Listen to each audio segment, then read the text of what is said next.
अभी तक ऐसा माना जाता रहा है कि विशाल एस्टेरॉयड के पृथ्वी से टकराने से डायनासोरों के युग का अंत हुआ था, लेकिन नए शोध ने इस थ्योरी को गलत साबित कर दिया है। नए साक्ष्य बताते हैं कि विनाशकारी प्रलय के बावजूद कुछ डायनासोर जीवित बच गए थे। तो आइए बताते हैं कि कैसे एस्टेरॉयड की तबाही के बाद भी डायनासोर पूरी तरह से खत्म नहीं हुए थे। धरती से विशाल डायनासोरों का अचानक गायब हो जाना आज भी एक रहस्य बना हुआ है। करोड़ों वर्ष पहले खत्म हो चुके इन विशाल जीवों को लेकर वैज्ञानिक आज भी लगातार शोध कर रहे हैं। इस रिसर्च में ये खुलासा हुआ है कि 6.6 करोड़ साल पहले धरती से एस्टेरॉयड की टक्कर से पहले डायनासोर बहुत मजबूत थे। इतना ही नहीं, उस समय डायनासोर खूब समृद्ध होने के साथ साथ एक दूसरे से अलग थे। वैज्ञानिकों को हाल ही में न्यू मैक्सिको में ऐसे जीवाश्म मिले हैं जो एस्टेरॉयड और धरती की टक्कर के कुछ साल बाद के हैं। जीवाश्म का शोध करने के बाद वैज्ञानिकों ने दावा किया है कि एस्टेरॉयड के धरती से टकराने पर डायनासोर का खात्मा नहीं हुआ था।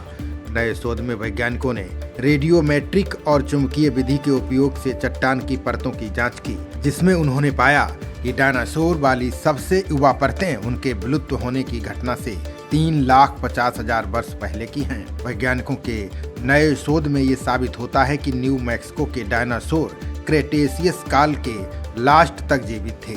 साथ ही ये शोध डायनासोर समुदाय के अलग अलग क्षेत्रों में रहने की भी जानकारी देता है।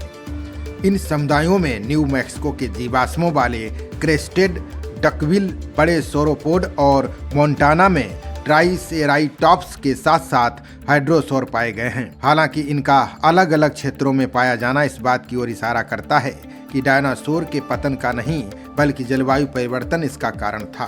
वैज्ञानिकों को अध्ययन में डायनासोर के संकट में होने का कोई संकेत नहीं मिला है और न ही उनके साथ कुछ भी अलग होने का सबूत मिला है।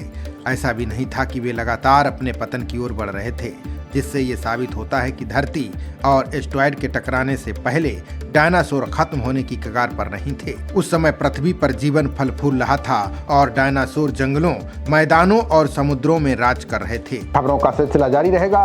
देखते रहिए जनप्रवाद। नमस्कार।